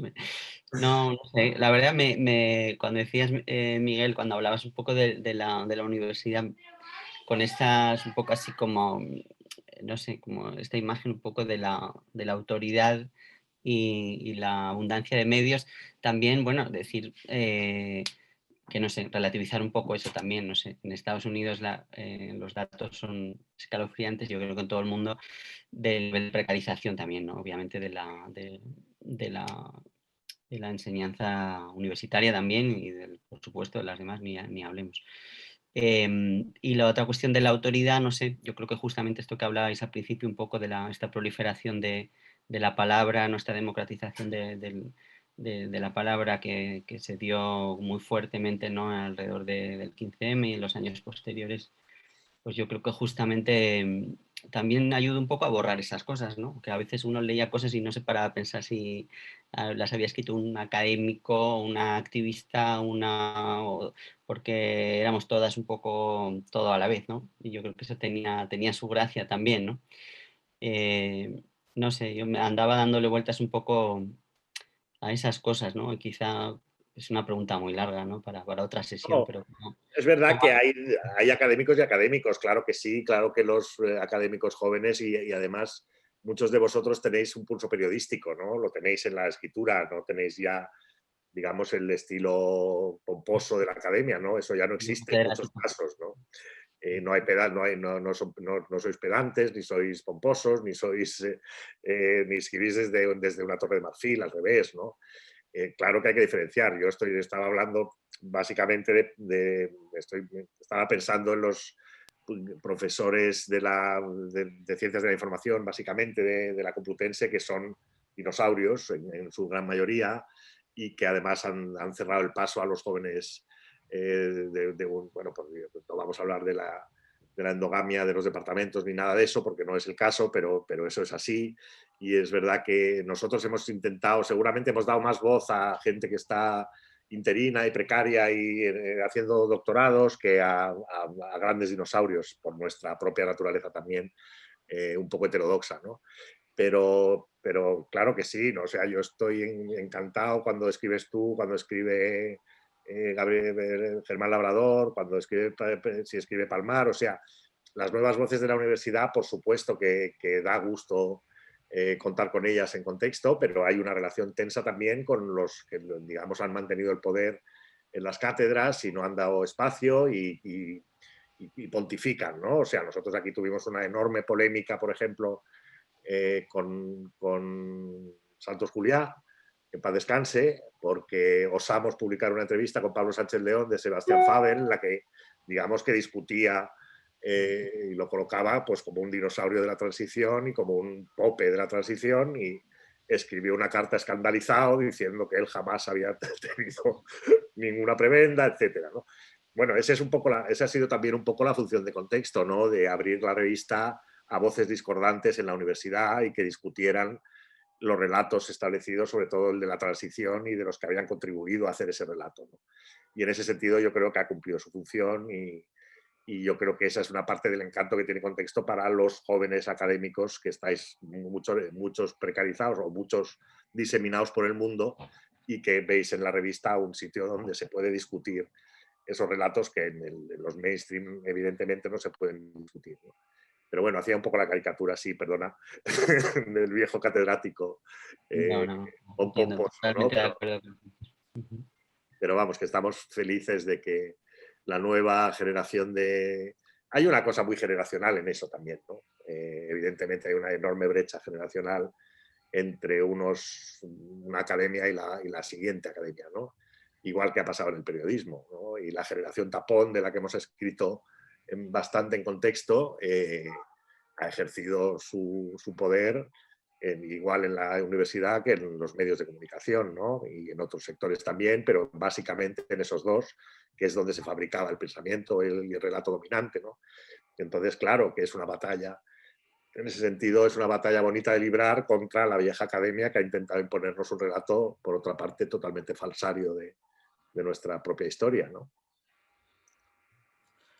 Marina, ¿tenías un comentario? Sí, hola. Yo quería darles las gracias porque el semestre pasado dicté un curso que lo llamé Global Perspectives in the Spanish Speaking World, y leímos muchísimos artículos de Salto, de Contexto, de Pícara, y al final del semestre fue muy interesante porque muchos estudiantes me dijeron: oye, es que yo no me imaginaba que en España se escribían artículos así. O sea, que ellos, que digamos estudiantes de filología, pensaban que España era un país mucho más rancio, que de las cuestiones raciales no se hablaba, de toda una... Y entonces algunas me dijeron: ay, es que he cambiado de opinión en cuanto a España, porque he visto que hay otro tipo de periodismo, ¿no? Entonces, bueno, primero agradecerles a todos, digamos, toda esta labor, y luego pensar, ¿no? En formas de cómo, digamos, desde la academia podemos contribuir. Bueno, yo tengo la suscripción al salto y a contexto y tengo la libreta. Aquí tengo la libreta para demostrarlo. Pero digo, bueno, tal vez pensar, ¿no? En estos, hay que hacer mucho papeleo y hay que pensarlo con mucha antelación, ¿no? Pero si pudiéramos pensar, bueno, en mi curso voy a invitar, digamos, 2 guest speakers, como los llaman aquí, ¿no? Y ver si no es, pues, porque tampoco tenemos un presupuesto que podamos pagar, digamos, un sueldazo, ¿no? Pero si fueran, digamos, también esto tal vez podría ayudar, ¿no? Invitar a charlas a través de Zoom con un precio, digamos, porque, claro, algo podemos poner de nuestro bolsillo, pero es que tampoco vivamos así en un contexto súper... Pero bueno, a veces pensar en estos tipos de colaboraciones y también una pregunta que tengo, porque yo vivo en Canadá y entonces está muy presente el tema de la indigenización, ¿no? La relación, y claro, yo soy italiana y profesora de español. Y bueno, como, digamos, yo llego y soy la europea, eurocéntrica, imperialista. Además, como más INRI, vengo de Génova, que es la ciudad de Colón. Entonces, digamos, yo a veces en la reunión digo, bueno, I'm the token racist. O sea, yo aquí soy la racista porque, bueno, eso es lo que me toca, ¿no? Porque vengo del país, o sea, de la ciudad equivocada, del país equivocado. ¿Cómo podemos como hispanistas repensar, digamos, y también justificar por qué hay que seguir enseñando, por ejemplo, español, ¿no? Que es una pregunta que nos estamos haciendo en nuestra universidad, ¿no? ¿Por qué hay que justificar que tenemos que seguir enseñando cuestiones europeas, ¿no? Entonces, por allí creo que sería interesante tener un diálogo sobre este tema, ¿no? Porque yo a veces no tengo argumentos, a veces digo, bueno, tal vez sí que me tengo que ir y porque no estoy aportando nada. O sea, aquí creo que desde la academia, sobre todo bueno, la canadiense, a lo mejor la norteamericana un poquito menos, pero tenemos esta cuestión abierta que tenemos que un poco hablarla. Entonces, bueno, cualquier idea será muy bienvenida. Y gracias por todo. Gracias. Bueno, quizás para responder un poco a esto, yo creo que desde mi posición personal, yo vengo del otro lado del espectro, ¿no? Bueno, yo soy uno de los pocos negros hispanistas, así que no, mi propia experiencia en el campo ha sido un poco de aislamiento a veces, ¿no? En términos de lo que estoy tratando de publicar y en términos de investigación y todo también, ¿no? Y igual estoy usando mucho periodismo en mis clases, ¿no? Cosas como afroféminas. Bueno, he invitado a Lucía Imbomio a mis clases, ¿no? Cosas así. Y así mostrar a los estudiantes que no todos los españoles son blancos, hombres heterosexuales y que hay una diversidad, ¿no? Y que esto también es importante para mostrar a nuestras administraciones de que, bueno, sí, España tiene su momento colonial y imperial y todo eso, pero lo que está ocurriendo hoy mismo en España es muy similar a lo que está ocurriendo aquí en Estados Unidos. Hay Black Lives Matter en España y están haciendo cosas increíbles que ni pueden hacer aquí. Así, ¿no? Entonces, si podemos ver esas conexiones, esto también ayuda a justificar nuestra posición como peninsularistas, sobre todo, dentro de nuestros departamentos. Pues con las palabras tan bonitas de Jeffrey Coleman, vamos a cerrar este coloquio que va a ser editado por José y el equipo audiovisual de Alces. Y muchísimas gracias a Sara y a Miguel por haber estado aquí casi 2 horas y a todas las que seguís aquí. Y vamos a seguir haciendo camino, ¿no? Y han salido muchas ideas para encarnar y para practicar. Claro que sí. Muchas Un abrazo gracias. a todas. Un placer. Bueno, un placer, muchas gracias. Muchísimas gracias. A vosotras. Chao. Gracias a todas. Ujú. Antes de salir, debo anunciar que el próximo coloquio es el 6 de marzo. El título es Maternidad, Reproducción Social y Cuidados en la Época Neoliberal, descolonizando el imaginario patriarcal. Qué interesante. Sí, sí, Gracias, sí. gracias a Jeffrey ¿Puedo asistir? por moderar y presentarnos. Gracias, Jeffrey.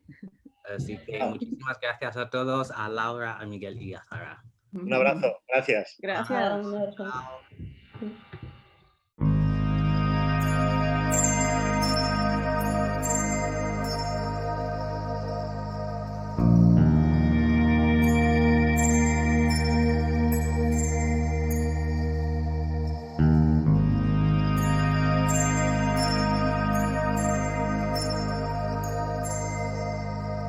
Thank you.